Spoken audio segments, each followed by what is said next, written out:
Smalley. Thank you for representing the general public. Cheryl, you set? Brian, you set? Okay. Well, good evening, ladies and gentlemen. Welcome to the December 21st meeting of the Temple Terrace City Council. I'd like to remind everybody to please silence your cell phones, iPads, beepers, whatever you might still have. So, yeah, I know, there's a throwback. So, if you would, please stand and join me with the invocation and the Pledge of Allegiance. Lord, as we convene our last meeting of the year, we remember how far we've come. We thank you for the many blessings you've given to our city and to each of our families this year. We're truly grateful to live in freedom and prosperity, and we ask your help in our efforts to create these opportunities for others. As we gather tonight during this holiday season, let us remember all of those throughout the world who are struggling. We know that for most of us, this is a season of joy, family, and togetherness. But for many people, this is a time of hardship and loneliness. We pray for all those in need, that they might feel the comfort of your love through the kindness of others. We ask for your guidance tonight as we engage in the work of self-governance. Grant us wisdom and compassion in our efforts to advance the common good of all. Amen. I pledge allegiance to the flag of the United States of America and to the republic for which it stands, one nation, under God, indivisible, with liberty and justice for all.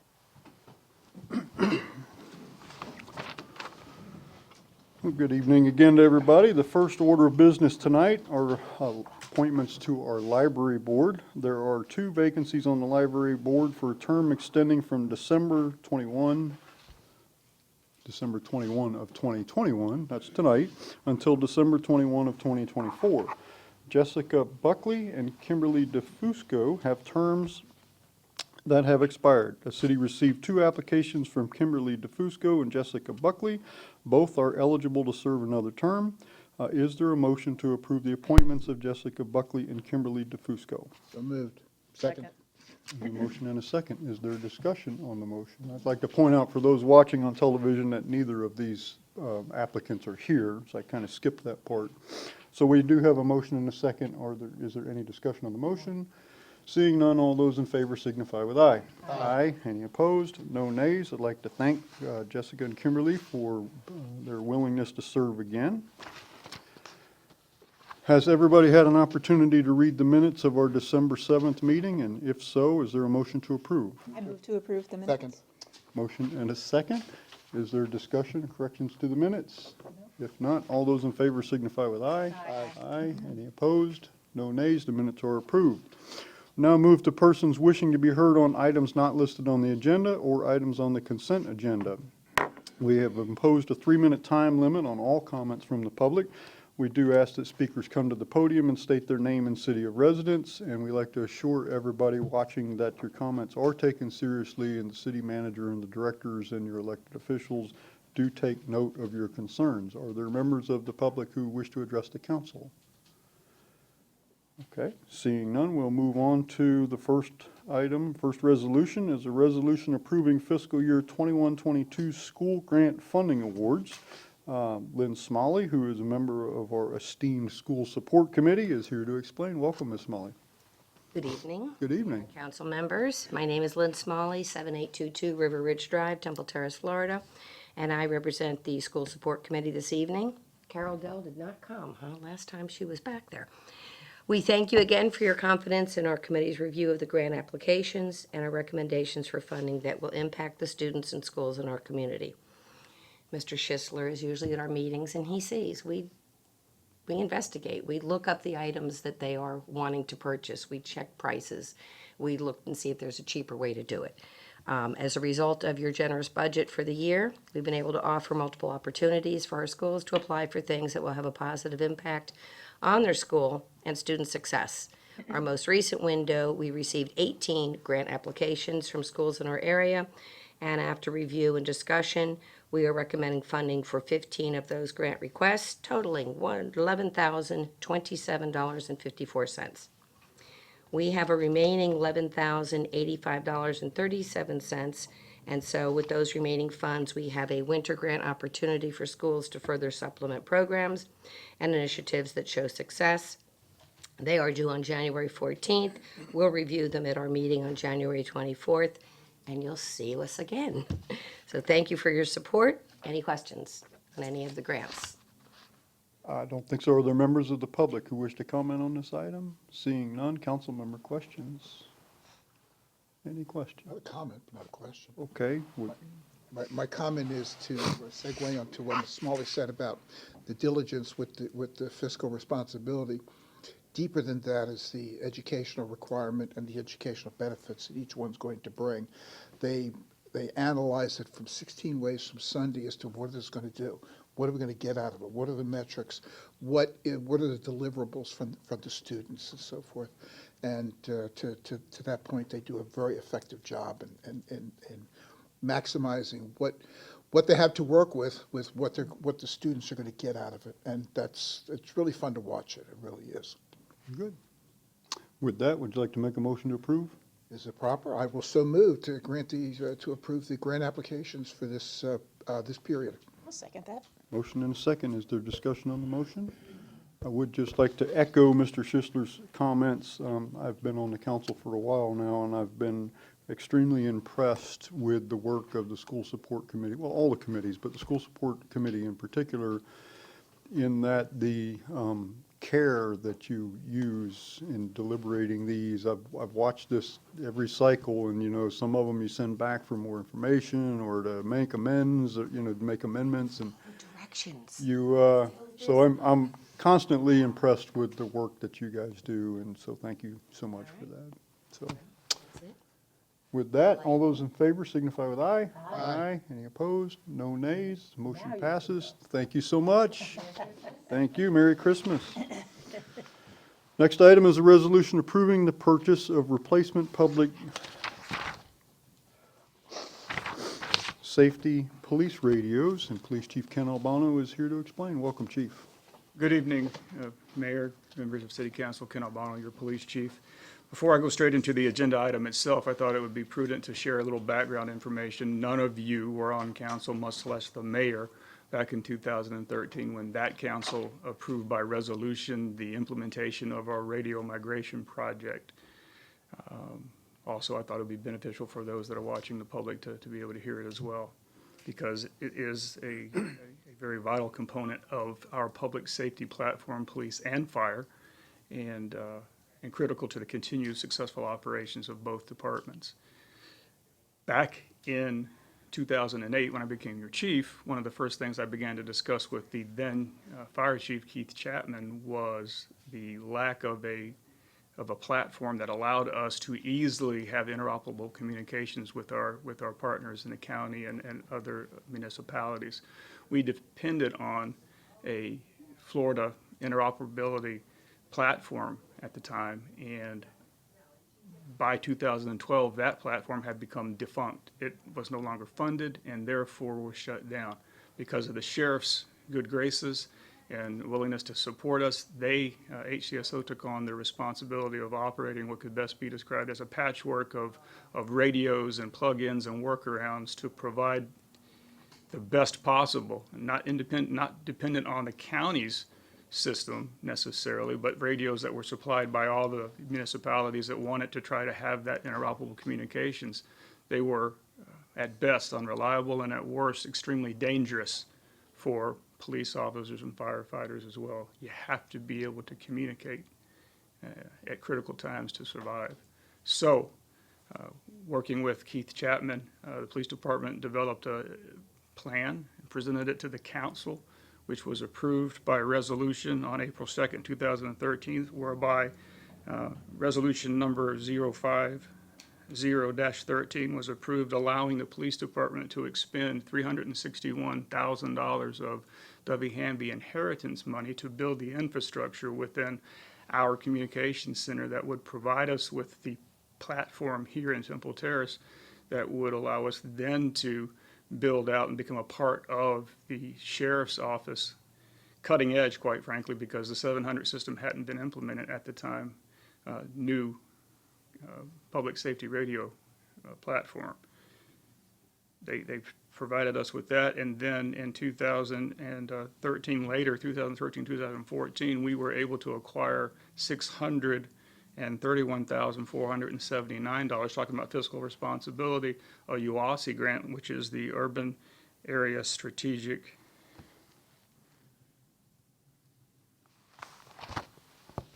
I lost one of the words. Anyway, initiative. There you go. He knows because he was probably part of it too. I've been a part of that a number of years of my career before I came to Temple Terrace. The bottom line is $1 million plus when you factor in the in-kind that the sheriff's office provided us, that we ourselves put into the project, was spent to develop and put us on a platform that is reliable, that is totally interoperable with every partner we have in our region, and it even allows us to reach out further throughout the state because of our abilities to actually tap into 700 or 800 megahertz platforms across the state. So it is a tremendous system that we are a part of, and in big part because, again, going back to the fact that the sheriff's office would allow us to utilize their base platform, all their towers. It makes talking no matter where we are in the county crystal clear on the 700 system. So that being said, we are where we are without directly spending any of our taxpay. No general fund dollars directly went into this project thus far. And certainly moving forward, we look at grants. I'm sure the fire department does too. I'm sure all the other departments do. We look at grants when we can. However, the radio systems now are like computers, and the radio system, the radio WT portables that we are going to be talking about tonight are definitely like mini computers, and those things time out, and we've reached the end of life on the current radios that we do have.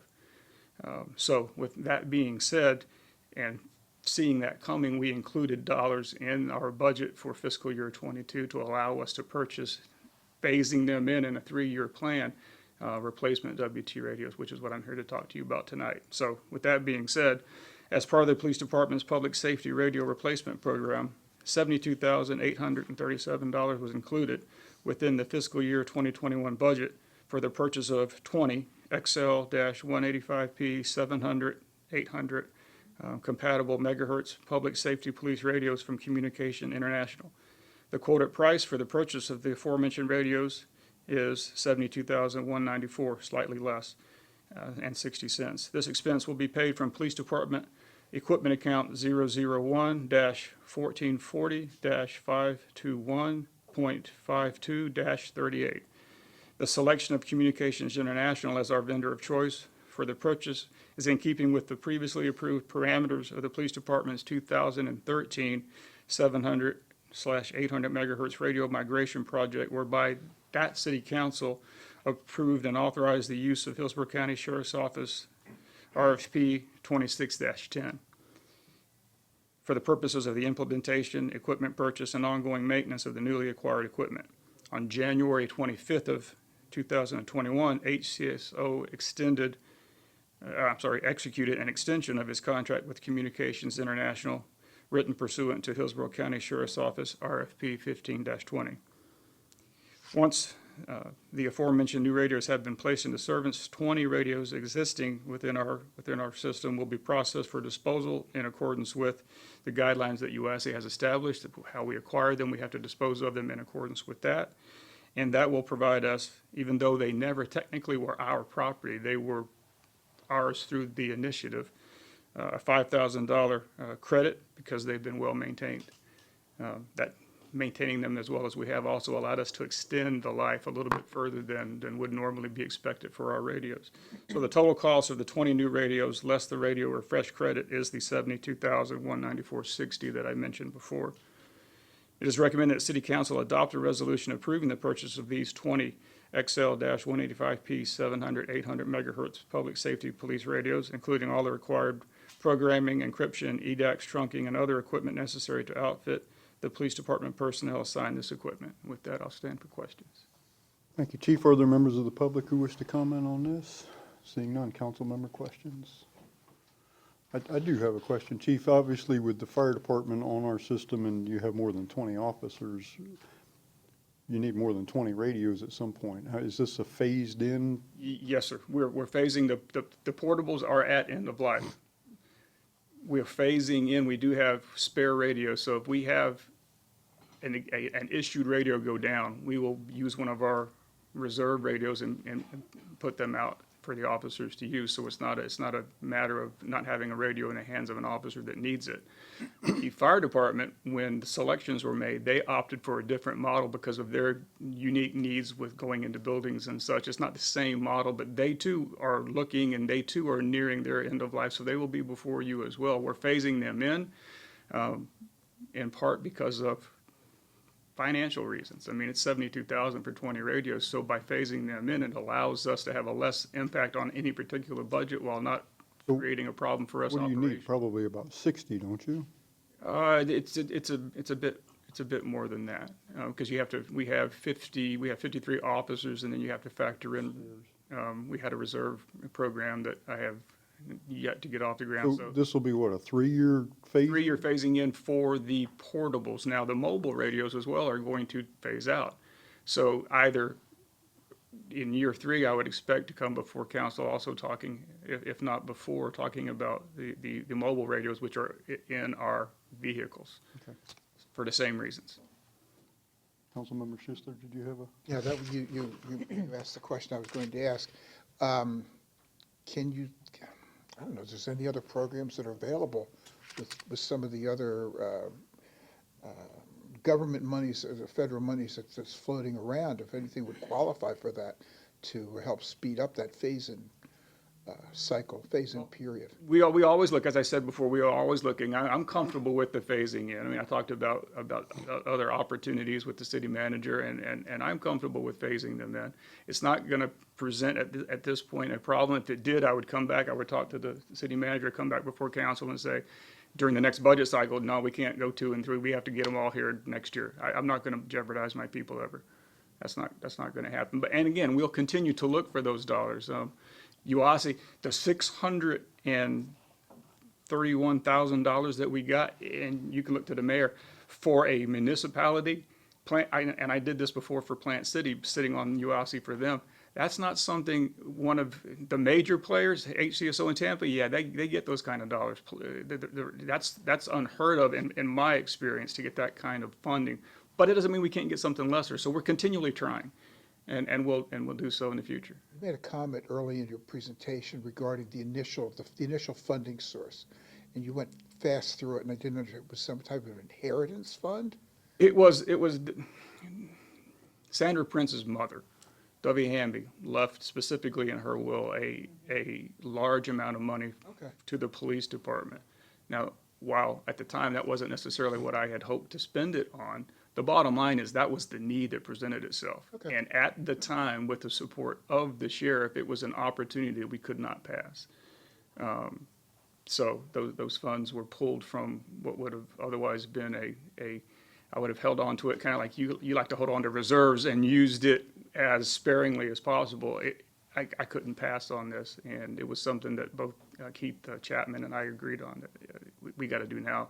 Now is the moment. Either seize the moment or we'll be an island, which we had become, an island unto ourselves, unable to communicate easily with USF, with Hillsborough County, with Tampa. It just had to be done. I'm done. Okay, thank you. I, like the chief, I lived through these years, and building this system took years and years. The money, the politics, the infrastructure, it was quite an achievement, so. Okay, is there a motion to approve the resolution? I move to approve the resolution to purchase the replacement public safety police radios. And I too would like to comment that thank you for giving us the background, because many times people will say, man, that's a lot of money, and there must be another way to do this. That background, not only of all the other agencies who came to be partners with us, but of the wisdom of the council to do that, means that their decision is, has, well, obviously was something that had to be done, but now it's something that we need to recognize that original gift and continue to build on that. So thank you for that. Appreciate that. Motion, do we have a second? Second. Motion and a second. Any discussion on the motion? Seeing none, all those in favor signify with aye. Aye. Any opposed? No nays. Resolution is adopted. Thank you, chief. Thank you. Next item is a resolution approving SPR 21-05, site plan review application for a 11,790 square foot retail/office structure located at 5608 East 130th Avenue, and Senior Planner Gus Carpus is here to explain. Welcome, good evening, Mr. Carpus. Yes, good evening, Mr. Mayor and council members. I have a presentation for you. Looks like they started on the wrong slide. Well, maybe if I turn it on. Let's start over again. Good evening, Mayor and council members. Yes, tonight we're going to take a look at the adoption of a resolution, hopefully, for SPR 2105, which is a site plan review application for the construction of 11,900 square foot general retail office structure located at 5608 East 130th Avenue. The owner of the property is 5608 East 130th Avenue LLC. And the applicant is Sammy Twam. The location and existing conditions. The subject property is located in the northeast corner of the intersection of East 130th Street Avenue. That's a typo there. I'm sorry about that. And North 56th Street. And currently contains a single-family structure which will be removed as part of this project. The property is currently zoned commercial general, and the future land use is commercial. The property is just under an acre at 0.99 acres. The adjacent uses to the site, on the north you have some additional vacant commercial. To the south you have the Dollar General. To the east you have a private school, and to the west you have some more general office uses and a daycare center. Again, the proposal is for 11,790 square foot, one-story multi-tenant general retail office structure. It would have a maximum height of 24 foot 3 inches at the western end of the structure along North 56th Street. When you see the elevations, the bulk of the structure would be 18 foot in height. The site will contain 40 parking spaces, only 36 are required, and it would wrap around the south and west faces of the structure, with access points proposed on both 56th and 130th Avenue. Now, the access points, both those roads are county roads, so they are going through the permit process with the county at this point. They would be required to provide those approvals prior to the issuance of a building permit. The same with the drainage. They are draining into the county system, so they would need to provide that approval before we would issue them a building permit. So as I said, on the western end, there on that top elevation, they've got kind of a peak. If you see down on the south, or I'm sorry, down on the right-hand picture, you see a peak there. You'll see in the next elevation picture that has slightly changed. The height is going to be the same. They submitted a color elevation there. They have now squared that off instead of having a peak, and they've added another squared off on the east end. So you're looking at a maximum height again of 24 foot 3 inches, and then in between there you're going to have a height of 18 foot. So it is a multi-tenant structure that's going to go from east to west. The Development Review Committee has reviewed the application materials and has no objections to the plan as it was submitted. The applicant has agreed to pay the mobility and tree mitigation fees established by staff. And staff does recommend the council approve the resolution for the property located at 5608 East 130th Avenue to permit the construction of the new 11,790 square foot general retail structure as depicted on the site plan and included as Exhibit A on the resolution. And I am here for any questions you may have. Thank you, Mr. Carpus. Are there members of the public who wish to comment on this? Seeing as there are no members of the public here, I'm assuming they don't want to comment. Council member, or are there questions for Mr. Carpus? No. The applicant is here, sir. Would you anything you'd like to say? No, thank you. Okay. Councilmember Schisler. How much of this property is leased out already? Or have they secured an interest? You know, I did what not what kind ask of them leases that. are we looking, what kind of businesses are we looking at? Well, they're gonna have to be in line with the commercial general zoning, so it's gonna be commercial general. I mean, yeah, I so. mean, it's, Have you had any leasing? Not yet, so. okay, that's our question. Other questions for Mr. Carpus? No, it's a very popular street right now. SU. School has really, There's no further questions. Is there a motion to approve SPR 21-05? I move to approve the Second. resolution. Motion and a second. Is there discussion on the motion? Seeing none, all those in favor signify with aye. Aye. Any opposed? No nays. Site plan is approved. Thank you so much. Thank you. Very good. Thank you, sir. Next item is a second public hearing and second reading of Ordinance 1518, approving the zoning reclassification of 234 Bullard Parkway, otherwise known as RZP 21-02. I will open the public hearing, and Senior Planner Gus Carpus will explain. Yes, good evening, Mr. Mayor and members of the council. I am standing in for Celeste tonight. She is going to be leaving early tomorrow on a trip. So we do not have a presentation. In fact, we have gotten a request to withdraw the request from Gardner, Brewer, Martinez, Montfort. So I want to read this into the record. It says, to the City of Temple Terrace, attention Celeste Lau, Planner, Community Development Department, Hillsborough County. From Tyler J. Hudson, Gardner, Brewer, Martinez, Montfort, PA, date December 15th, 2021, regarding RZP 21-02, application withdrawal notification. Dear Ms. Lau, on behalf of our client, Paradise Group LLC, we are writing to withdraw the application for the planned development rezoning referenced above, which is scheduled to be heard by the Temple Terrace City Council on December 21st, 2021.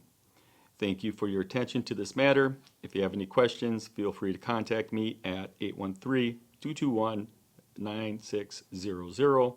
Yours truly, Tyler J. Hudson. So they have withdrawn the request at this time. Good. Thank you. Council members, are there questions for Mr. Carpus? Just that's general, this is it, the project's gone, Yes, they would need to submit a new application. I'll start from the beginning. Okay, Correct. cool. Very good. Thank you. Any other questions for Mr. Carpus? No. If not, I will notice that the application has been withdrawn, and therefore I will close the public hearing and we'll move on. Thank you, Mr. Carpus. Next item is a resolution approving interlocal agreement for the use of opioid settlement funds. Our city attorney, Pam Shoshone, will explain. Thank you. A few months ago, I had presented to council a memorandum of understanding that came from the state concerning this same topic. There has been litigation against several different drug companies, manufacturers, distributors throughout the United States. Many cities and counties, states throughout the country filed litigation against the people, companies involved with opioid manufacture and distribution. That eventually came to settlement discussions. The state entered into settlement discussions, and although the City of Temple Terrace, we did not file a lawsuit, we are included amongst those who will ultimately benefit from the settlement funds that are going to be paid. And this council had approved the memorandum of understanding with the state, and now the state is wanting, since they are the ones who will then distribute the money to the counties, Hillsborough County wanted and the state wants the county to do this, wanted the 3 cities within the county to enter into an interlocal agreement dealing with the distribution of these funds. The distribution, I don't know how much it's going to be, and it's going to happen over an 18-year period, as it seems so far. The interlocal agreement has already been approved by the county and by Plant City. I believe, I'm not sure if Tampa has done theirs yet or if it'll happen this week. So I had presented you all, and it's attached to the agenda, is a copy of the interlocal agreement. It also references a task force that was put together, and the task force is going to be the entity that helps determine basically helps determine how the money will be distributed and to whom.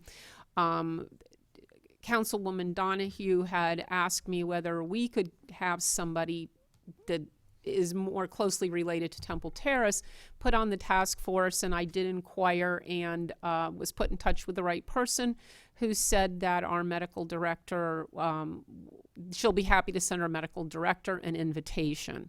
I have talked to the fire chief to reach out to that person to see if she wants to do this, and so he said he would be happy to talk to her. I have not heard back yet. So I'm asking council tonight to approve Temple Terrace's participation in the interlocal agreement. I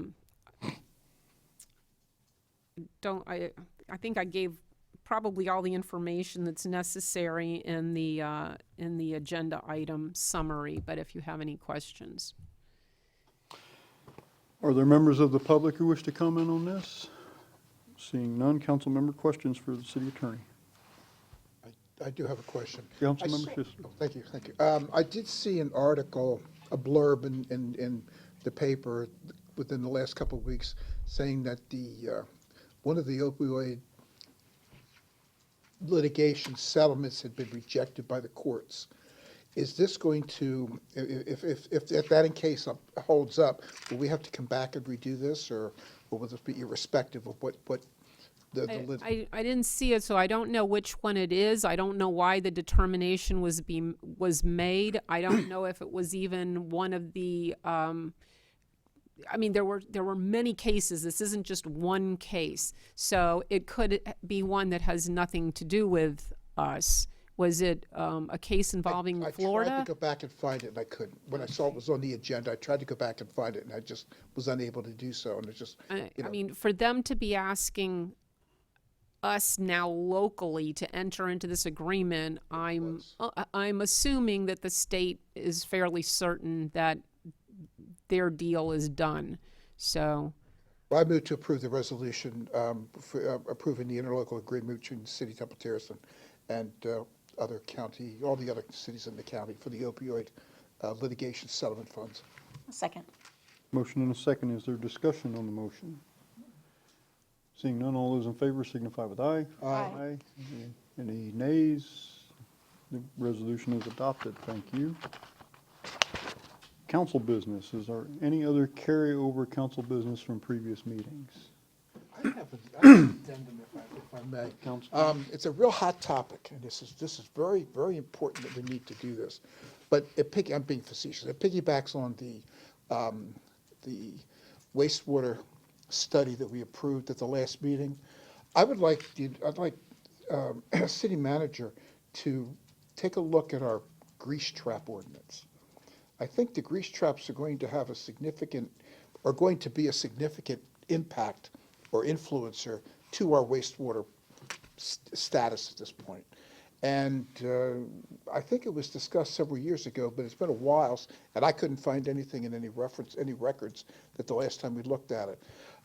Make sure since it has such an impact, and some of the research I've done, since it has such an impact on our wastewater system, I would like us to see if we can take a look at it. If it's great, great. If it's not, maybe we need to tighten it up a little bit. With the additional restaurants coming online, stuff is really caustic to our lines and can create a whole lot of problems for us. Is there any objection to giving that direction to the city manager? Okay. Thank you. I'm good. See, it was a hot topic. Comments or thoughts on that?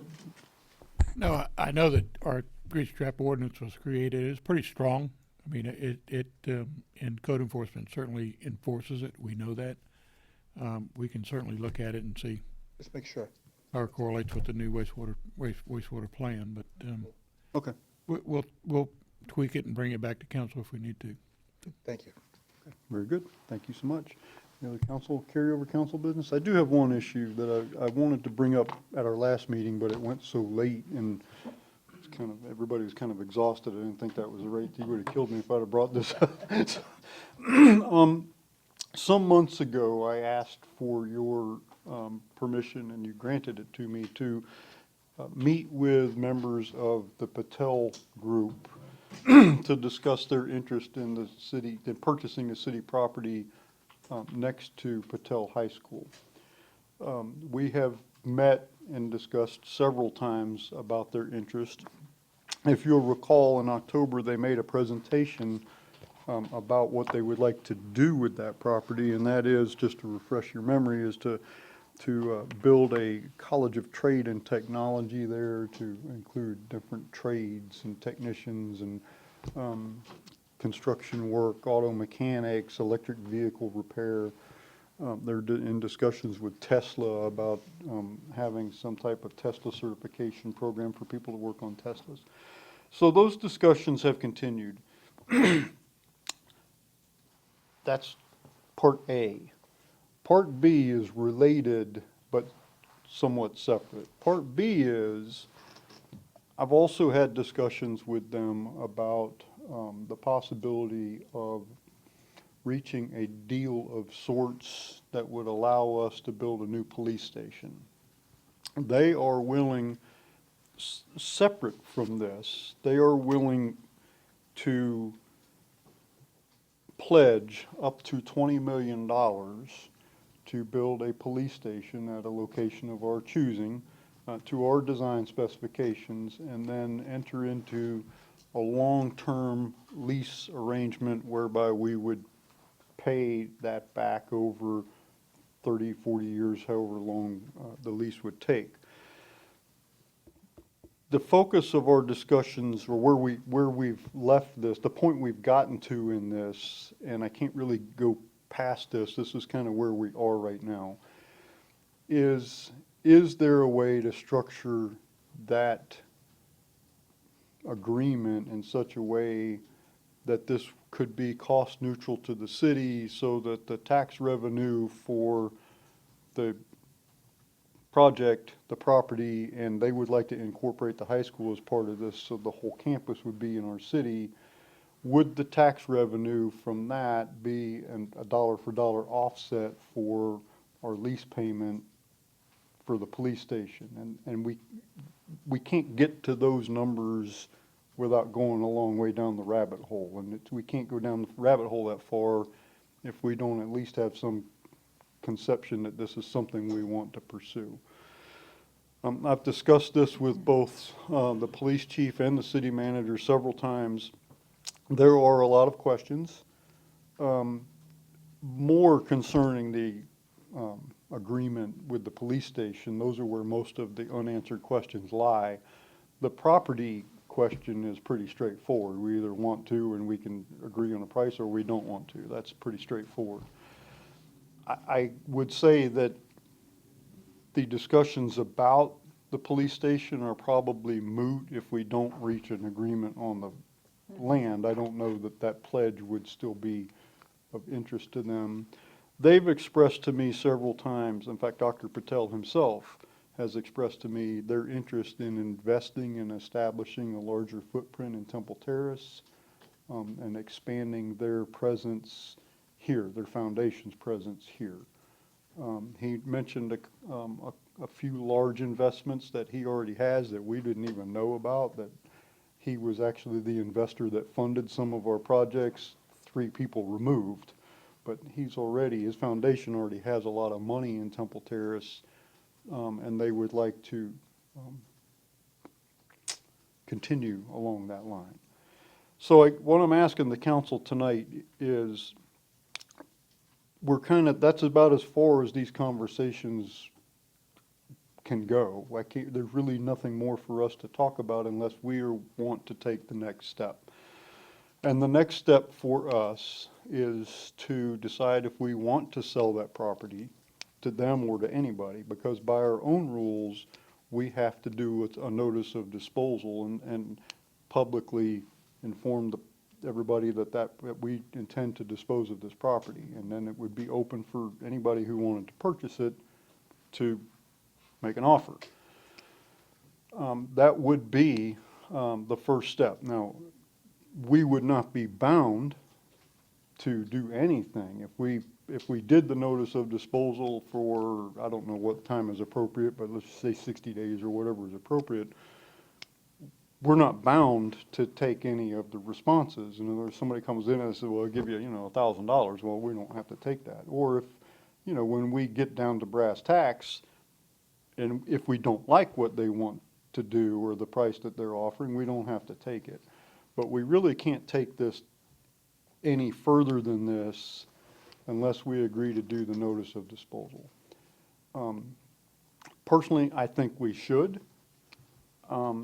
That we're not obligated to anything, and let's see what happens. I mean, they are willing to pay the over the appraised value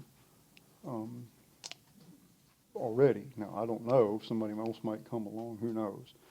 And of course, the big question has been, well, if that property had access to Fowler Avenue at some point, the value would, of course, be much more.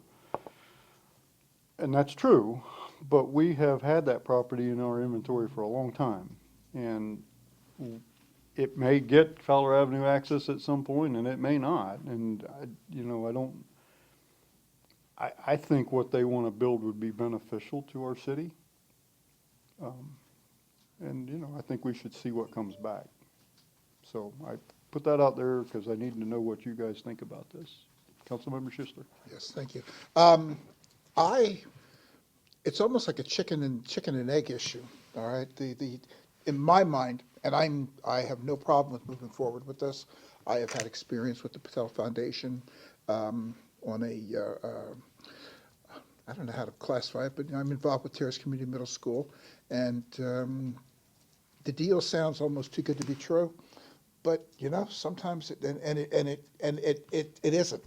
It works, and it works because of the benevolence, if you will, of the Patel Foundation, and I've experienced this firsthand, and I can attest to it. So, but the whole thing for that property on the north of the Patel campus is predicated on access to Fowler Avenue. And if we can't get access to Fowler Avenue someday in the future, that may kill his whole project, okay, for making it viable. I don't know. I mean, Rollerson Ranch Road can only handle so much traffic, and it's pretty well maxed out with the school. I'm not saying that's a negative. I agree with you. I think we should go to the next step. I've had this work with discussion with them, Yeah. and that is a risk they're willing to take. Okay. I mean, I don't have a contract with them, but I mean, Sure, no, I verbally, understand, we've I had that, and They know people. They Yeah. know people that can help get that done. I know that for a fact. So I think we should move forward with it, at least to see the viability. And like I said, if people think that the proposition is just too good to be true, well, you know something? There's sometimes that it just works that way, and it works out. I like the fact that you've been going forward with it, and I think we should go to the next step, and let's just noodling numbers in my head, not having done anything. I think it's a deal that we can work, and it be be a P&L neutral impact. Okay, for lack of a better way to say it, that the monies that would be generated from that would pay the cost of the $20 million in the funding of the $20 million. I think we should move forward with it, Mike. Now, I do have to make sure that everybody understands clearly, these things are related, but they're also separate. So I cannot guarantee you, I mean, we put the notice of disposal out and they come back with a price for the property that they're willing to pay. That doesn't necessarily guarantee that this deal for the police station is going to work. There's a lot of details in this. I mean, how long of a lease? Can we afford the payments? Can we find a suitable location to build? There's a lot of stuff that that needs to be, so, I just don't want to create the impression for the public that, oh, you know, we're going, there's a lot of stuff that has to be done and a lot of unknowns. And there is a possibility that they could purchase the property and the deal for the police station not work out. I mean, I hope that that doesn't happen, but I understand that that is a possibility. So we really have to, not tonight, but if we're going to put the notice of disposal out, we really have to be prepared to assess the responses based on the merits of what people want to put there, not solely on the idea that we're guaranteed a police station. Does that make sense? Okay. My question, I have a couple of questions. This is an unusual situation for us. My first question is, we know, you and I worked with FDOT enough to know that they have projects 20 years down the road.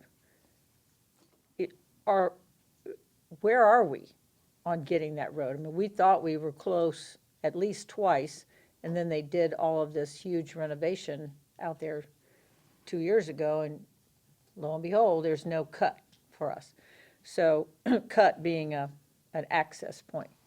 So, have we asked, I mean, are we talking to people at FDOT about where is this on the grand scheme?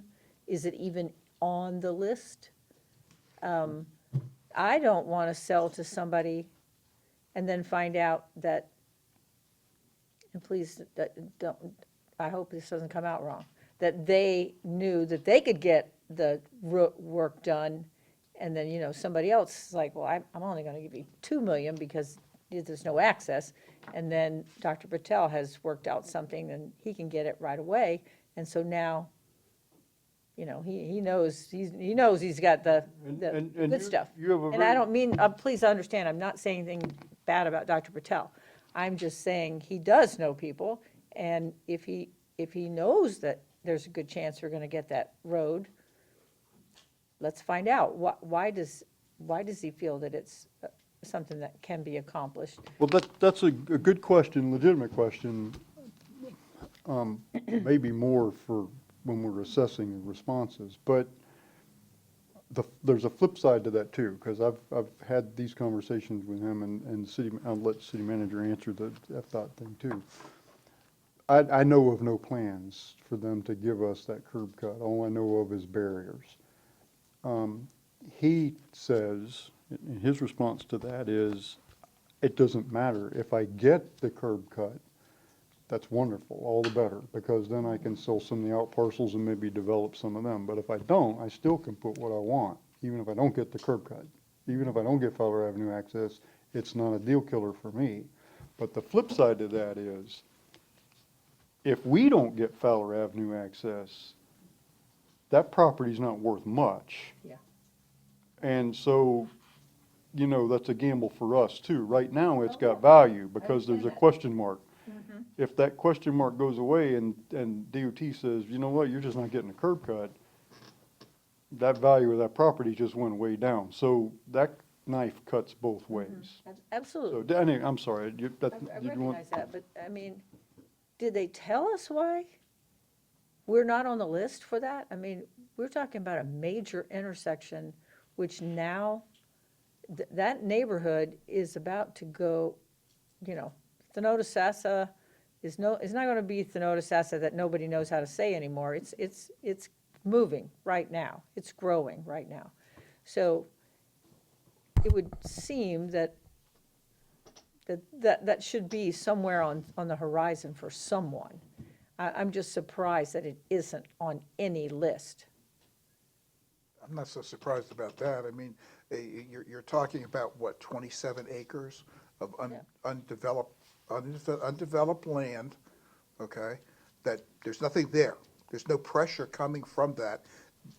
Everything else is beyond, and that's the only reason to be putting that cut through there, is to make access to that property that is just, you know, feral hogs running through it. Why don't we let Mr. Stevenson Okay. answer that?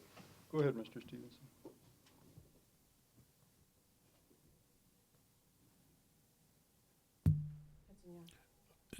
You want me to speak?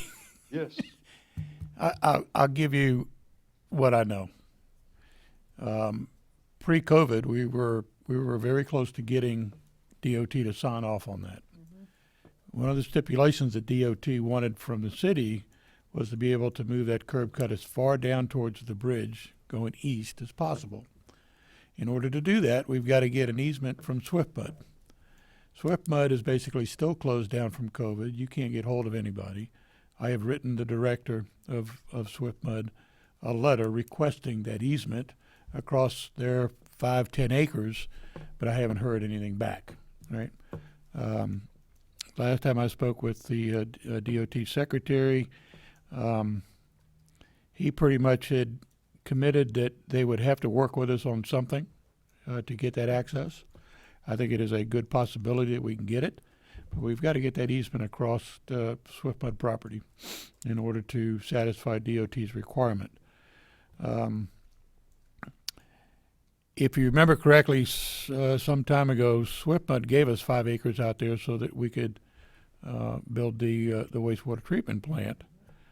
So I don't know that that's an impossibility to get that easement across their property just for access. And at the same time, I was speaking with SwiftMud. We lost our last representative. We have a new representative with SwiftMud who is trying to get her feet wet with the organization. And I've met with her as well, and she is trying to work that through their system and through their organization right now. I think there is a good possibility in conjunction with getting the easement across there. You know, we have always talked about the trail that goes along the bypass canal with the MPO, and we were trying to also at the same time develop a trailhead, if you would, on SwiftMud's property so that we can have some parking and some access to the trail. So we've tried to work a couple different angles going here to try to accommodate a couple different projects. The holdup right now is being able to get hold of SwiftMud. Certainly Mr. Patel does have contacts. I know that Mr.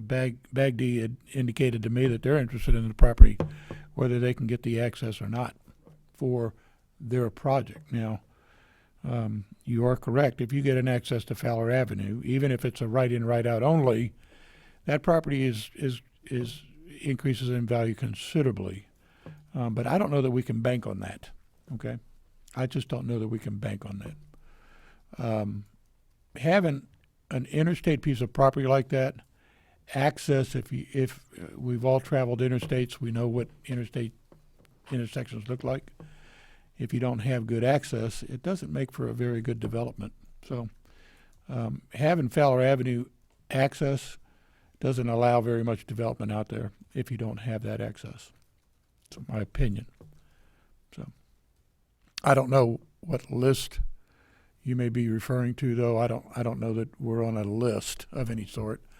We have had this conversation with Fowler. They have timelines that, you know, every 5 years they re-up the list, and this project comes. Yeah, that NPO does that. that project is Yeah, I know. project is not one of those Yeah. on the. That's not on any list. Yeah. It's not. It's not. Well, it's surprising that it's not on a list, considering that what you're saying is that they said, yeah, we're good, all we need is this one other piece of the puzzle. I mean, it seems to me like we're so close, we need to pursue this, because even if Dr. Patel says he doesn't care, like you said, that road is already, it is stretched to the max, and he hasn't even opened the elementary school yet. Wait till that bus starts rolling.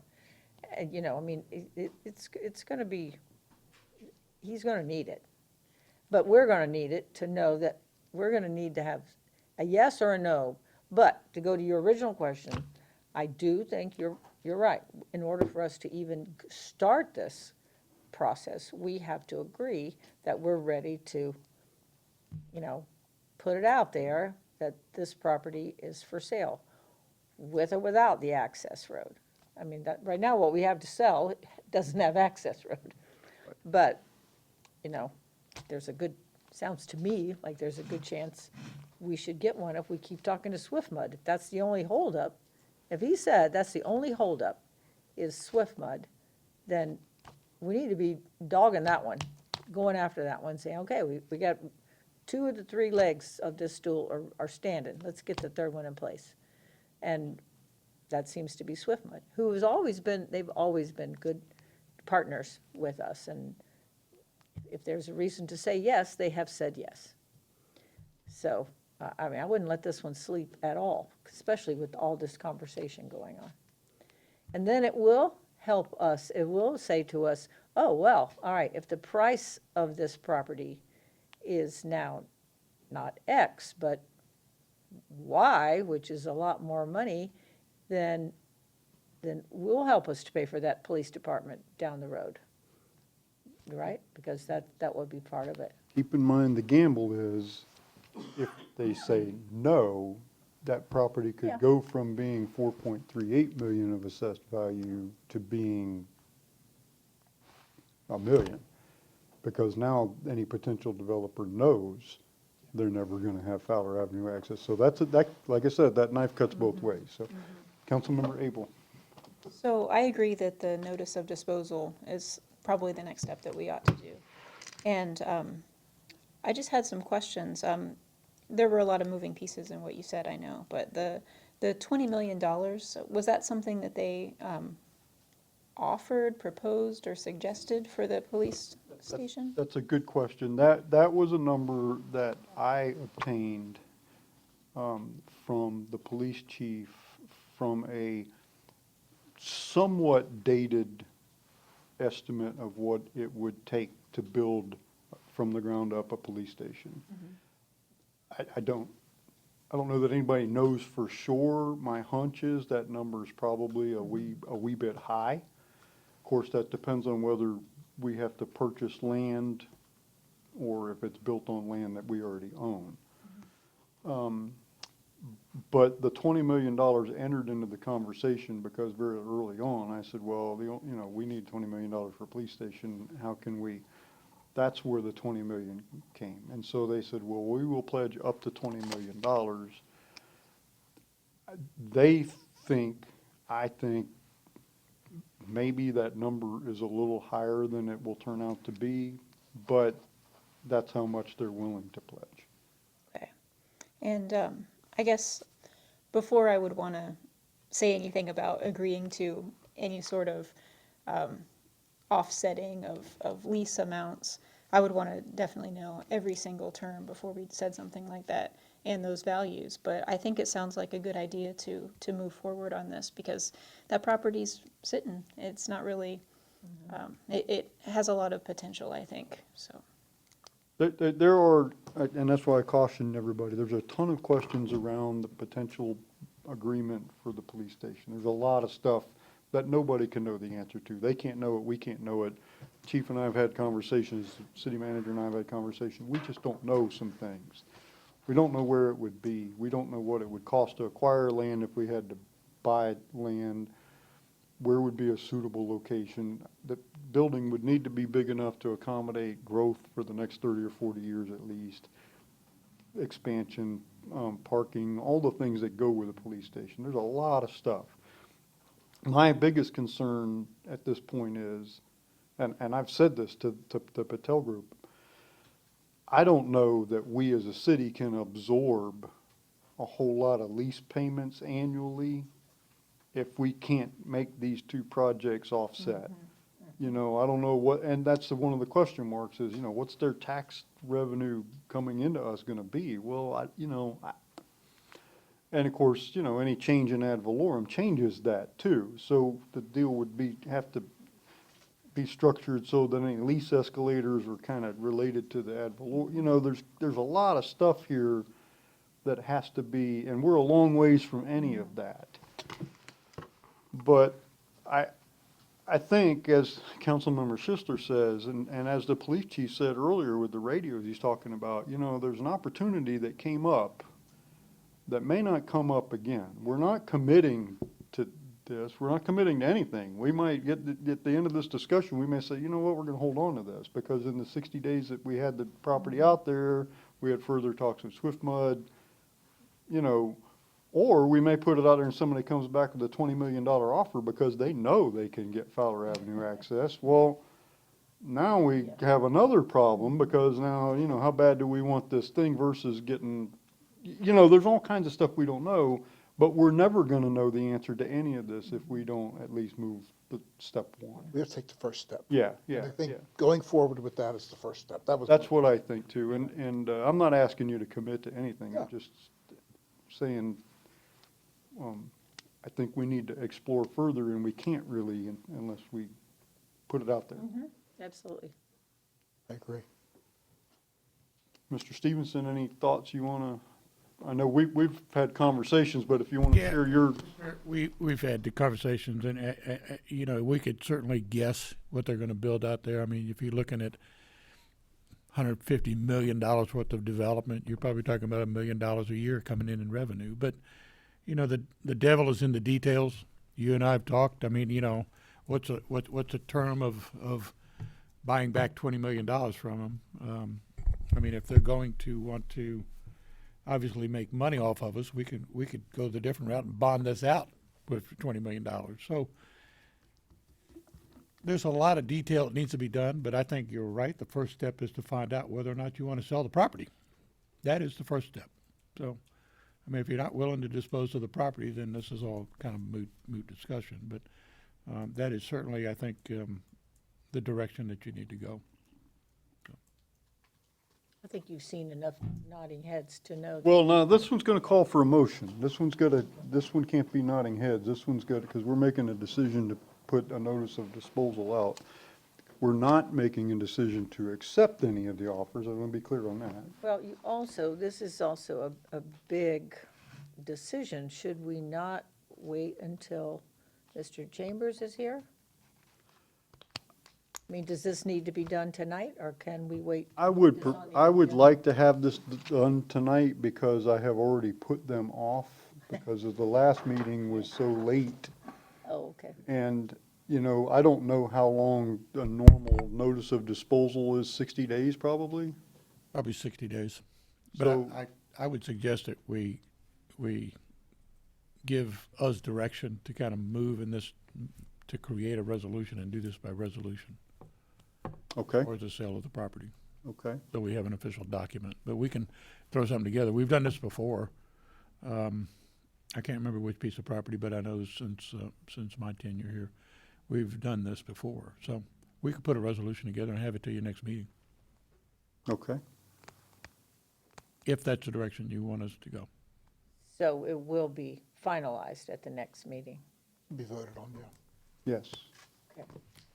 So do you need a motion to, Well, I don't know that we would need a I don't motion think you to need a just give you motion to tell him direction to put it to. together. Direction that you want us That's to my bring back a point. resolution to, for the disposal I- of the property.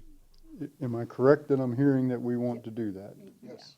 Okay, so Oh. 60 days seems an appropriate time to, Yeah, I think you put it out there for 60 days, and again, you're under no obligation. I mean, if you know. don't, if you don't get offers in that are satisfactory, you could put it back out there for another 60 days. Right. So, okay. So we can have that in time for our next meeting in January. yeah, we're short-staffed during the holidays, but we could pull it off, I'm sure. Okay. We're good? Okay. One more item, we don't have to, hopefully this one will be quick. Our last town hall meeting was in July. We were on a pattern before COVID obviously disrupted everything. We were doing them quarterly. I'd like to get your feelings on doing one February-ish maybe, have another one. And I don't know what the topic would be. Perhaps you could think about that, and we could discuss that maybe at our next meeting if you get some idea of. And you too, Mr. Stevenson, if you think there's a topic that's relevant, please let us know that, Between now and then, I'm sure we can come up with. yeah, I think so. Maybe we talk about the things that you brought up about the redevelopment area and the public space, and that might be a good one.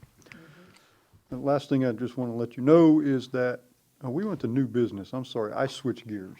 We run a council business. Okay, so, sounded like council. all right, new business now is, just to let you know, to voice any, I don't think you're gonna have any opposition to this, but I've been working to try with Hillsborough County and the TPO and, all of that. I am trying to move the Bullard Parkway Temple Terrace Vision Zero project that's been on the books for many years.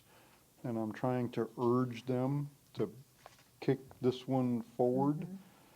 Not just because we're impatient, although we are, but there's some real data to support between Amazon, the new subdivision, the redevelopment, the VA clinic.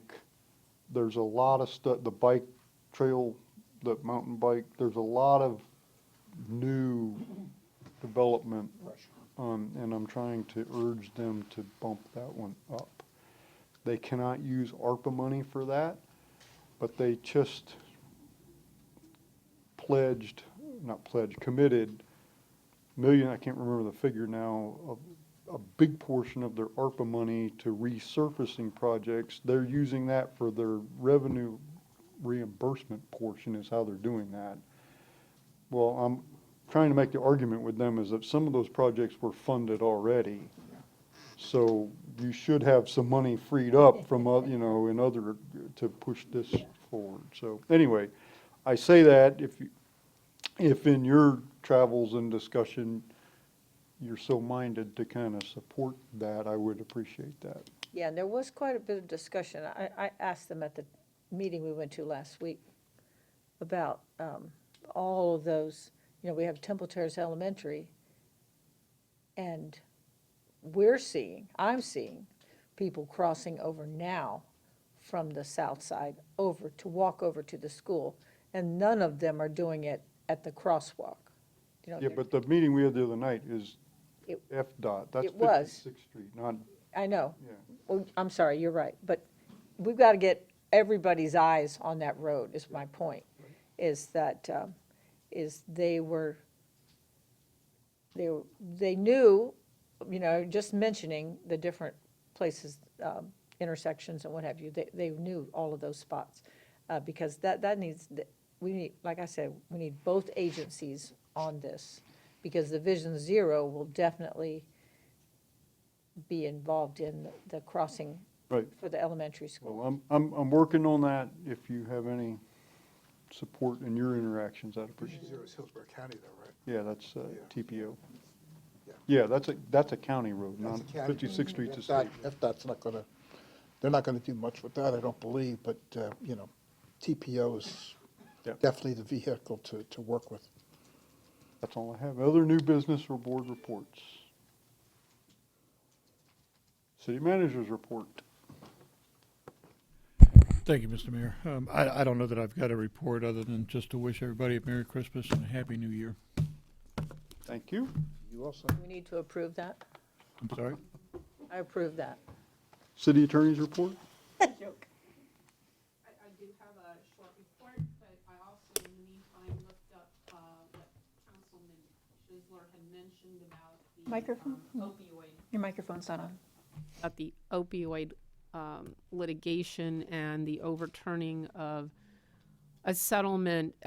This had to do with the federal court had overturned what the bankruptcy court had done in approving the settlement, that allowed the Purdue Pharma and the Sackler family a very broad protection against civil litigation. And the federal court then said that the bankruptcy court lacked jurisdiction to do that, and so that opens this up further for these other two entities to have liability. And many of the attorney generals are very pleased about this particular occurrence. So the way I read it, just reading it quickly, it would seem that would lead to more money being in the pot. Better. Okay, good. I couldn't, like I said, I couldn't find the report. So, my report though is a report on our first lien reduction that was done by the city attorney's office pursuant to our new procedures for lien reduction. This involved property at 7801 Industrial Lane. It is owned by Tarmac America, which is a company that has many offices on the east coast of the United States and has been in operation since 1902. What happened there briefly is someone who worked there began to install a driveway and without pulling a permit, and it was discovered and stop work order was issued. The person who did that did not inform the company right away, which I believe their office is, in addition to their place of business here, I guess their corporate office is in Jacksonville. We were dealing with a gentleman in Jacksonville. The person who did this no longer works for the company, and the lien was $2,000. We also, it's a, as probably don't need to mention it, but it is a non-homestead property. They were out of compliance for only 20 days. And the city's costs were $115.90.